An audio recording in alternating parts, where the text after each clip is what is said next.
आत्म्यापासून जन्मलेले आत्मिक आहे. आत्मिक आणि दैहिक या दोन्ही गोष्टी जगामध्ये आहेत. हे दोन्ही लोक जगामध्ये आहेत. बायबल सांगतं का देव आत्मा आहे आणि त्याचे भक्त आत्म्यात आणि कल्पनात भक्ती करतील. आपण प्रार्थना पण कशी करतो? आत्म्यामध्ये. आपण भक्ती पण कशी करतो? आत्म्यामध्ये. कारण देव आत्मा आहे. देव कोण आहे? आत्मा आहे. आता लक्षात ठेवायचं आहे. जर तुमच्या घरामध्ये लोक तुम्हाला रागराग करतात, अरे तुम्ही का प्रार्थना करता, अरे तुम्ही का त्या ठिकाणी जाता, अरे मला नाही एवढं प्रार्थना विकता, अरे तू देहात आहे, मी आत्मिक आहे. आम्ही आत्मिक आहोत. आम्ही कोण आहोत? आत्म्यात आमचा जन्म झालेला आहे आणि आम्ही आता इथले नाहीये, जगाचे नाहीयेत, आम्ही देवाच्या राज्याचे आहोत.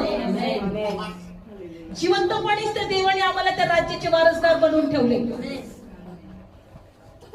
म्हणून एक गोष्ट आम्हाला करायची, बायबलमध्ये दिलेलं आहे, आत्म्यामध्ये पेरणी करायची आहे. काय करायची आहे? गलती करारपत्रामध्ये काढूया 6 अध्यायामध्ये. गलती करारपत्र 6 अध्याय काढूया. गलती करारपत्र 6 अध्याय सर्वांनी काढा. गलती करारपत्र 6 अध्याय.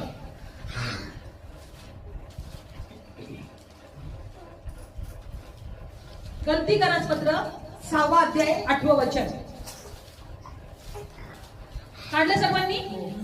जो आपल्या देहाकरिता पेरतो तो देहापासून विनाश या पिकाची कापणी करेल, परंतु जो आत्मा करता पेरतो तो आत्म्यापासून सार्वकालिक जीवन या पिकाची कापणी करेल.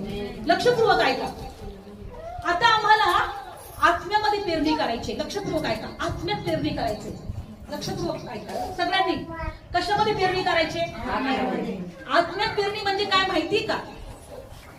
प्रार्थना करणं, वचन वाचणं, देवाला शोधणं, देवाच्या गोष्टीकडे लक्ष लावणं, देवाच्या इच्छाप्रमाणे जगणं, ही आत्म्यात पेरणी आहे. काय करायची? ही आत्म्यात पेरणी आहे.